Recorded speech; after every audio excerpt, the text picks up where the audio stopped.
So over the weekend, a bar owner makes a viral video exposing the hypocrisy behind the COVID-19 lockdowns in California. So this is my place, the Pineapple Hill Grill and Saloon. If you go to my page, you can see all the work I did for outdoor dining, for tables being 7 feet apart. And I come in today because I'm organizing a protest, and I came in to get stuff for that.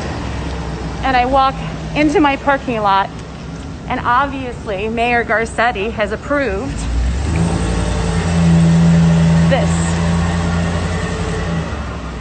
Has approved this being set up for a movie company.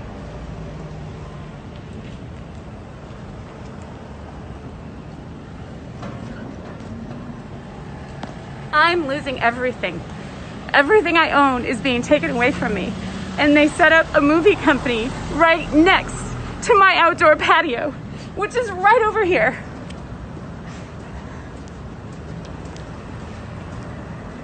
And people wonder why I'm protesting and why I have had enough. They have not given us money and they have shut us down. We cannot survive. My staff cannot survive. Look at this.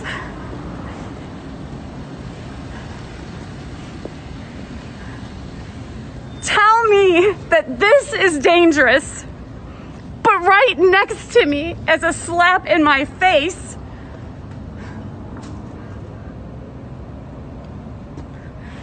that's safe. This is safe. 50 feet away. This is dangerous. Mayor Garcetti and Gavin Newsom is responsible for every single person that doesn't have unemployment, that does not have a job, and all the businesses that are going under. And we need your help.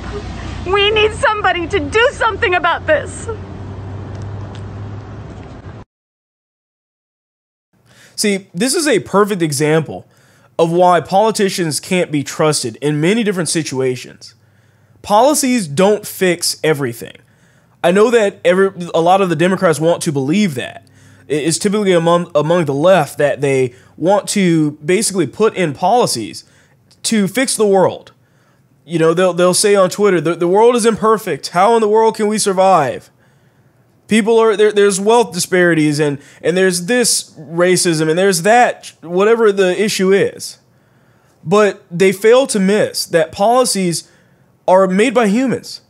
There will always be errors. There will always be problems. We can't seek a fix to our problems simply through policies, that especially when they are implemented by people that are imperfect people themselves, which happens to be everybody on the planet. But she's pointing at the hypocrisy specifically with the fact that she can go see a movie, but you can't sit outside at a restaurant. I mean, I'm sure that maybe some of the different movies and people that are kind of in the pockets of Hollywood have arranged for that to happen, of course, because we can't let that die. But of course, your own business that you started up, that won't be able to fly whatsoever. And it's also known that lockdowns aren't proven to be super effective. I mean, the WHO even came out and basically said that the lockdowns are not going to be an effective way to actually mitigate the virus. All they'll do is delay. But in the meantime of delaying, they're killing the economy. They're destroying businesses. They're destroying people's livelihoods. It's not a good solution whatsoever. That's all they're going to do is simply delay the inevitable. And the rules of policies change daily. There's always something with the coronavirus that we've seen where the rules are always shifted and changed just seemingly maybe by the week, by the day. Tomorrow they'll say your business is fine to be open, and then the next day they'll say there's another problem. There's another business that needs to close. Well, it's only bars and some schools and certain types of restaurants, but not these other types of restaurants, and certain businesses, say like a gym, but not a movie theater. All of this stuff it just doesn't make any sense. And the problem is that you can't be putting in policies that hurts one type of business, but then excludes another. And then obviously all of that will be flipped and flopped and changed, and it's just not fair. It's not fair to anybody. These lockdowns aren't fair. They're not fair to churches. They're not fair to small businesses. They only destroy what people are trying to create, the living that they've tried to make. She said in a quote here that she spent $80,000 renovating her restaurant to comply to the local restrictions and can't cover her margins solely on takeout orders. The issue here is that these are people that are actually trying to invest in their business. And those investments that were in her business were all because of the restrictions that California was forcing businesses to comply by. I mean, this is what makes California probably one of the worst states out there as far as trying to run a business or creating a business.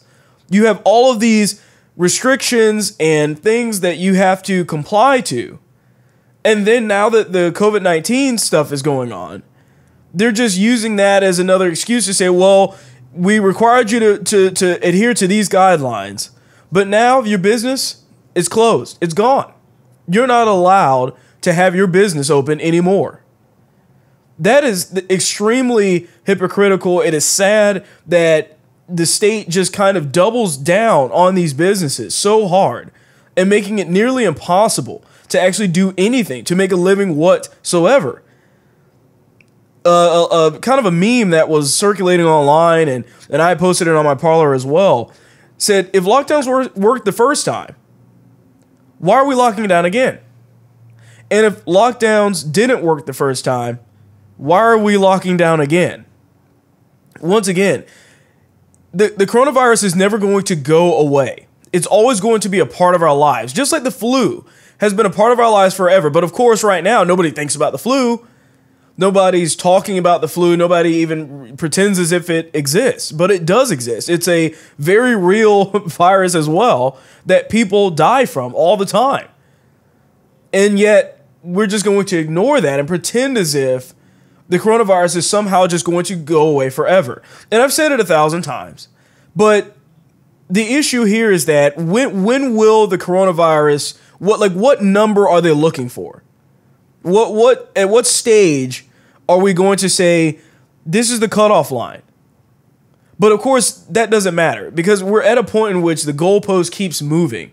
And there's always going to be this excuse to say, well, you should do this. You shouldn't be able to have your business open. This is never going to go away. Most Republicans understand this. We understand that it's always going to be a part of our daily life. And at the end of the day, we can either kill the economy due to it, or we can continue to let that be a choice that is up to the business. If a business chooses to close on their own accord, let them. But if they want to stay open and be able to provide for their family and make a living, they should be allowed to do that with other patrons that also make that decision as well. This also exposes another problem that we've seen a few months ago between BLM and churches. We were told, churches, you can't have people in your building. You can't worship God. You can't do those things. But if you're on the street rioting, you're not going to hear any opposition from us. It's just the pure hypocritical nature of a lot of these Democrats and their states and their cities telling you can't worship God, but you can riot in the streets. And by you can riot in the streets, I mean they're not going to say anything about it. The second that those riots were going on, you didn't hear anything about the coronavirus. It was gone. That topic wasn't in the news. And for a second there, everybody was so focused on racial issues that they completely forgot that the virus was even a thing. And everybody went out into the streets, no social distancing, no masks. And I think a lot of conservatives may even feel better about doing the lockdowns and all of the rest of the things like that if Democrats were actually consistent themselves in actually adhering to these guidelines. But unfortunately, there's so many videos out there showing the hypocrisy as well. Whether it's Gavin Newsom in a restaurant or Lori Lightfoot in the middle of the streets of Detroit after they told you about Biden being the president-elect or whatever they want to call it. But you saw her in the street, surrounded by people, no masks, and that's fine because of the occasion. It's all dependent on the occasion and what they approve. And that's why it doesn't make sense for us to adhere to these stupid guidelines oftentimes, and why we should be making our own decisions as free citizens of the United States. You just watched a clip from The William Hall Show. Please remember to like, share, and subscribe.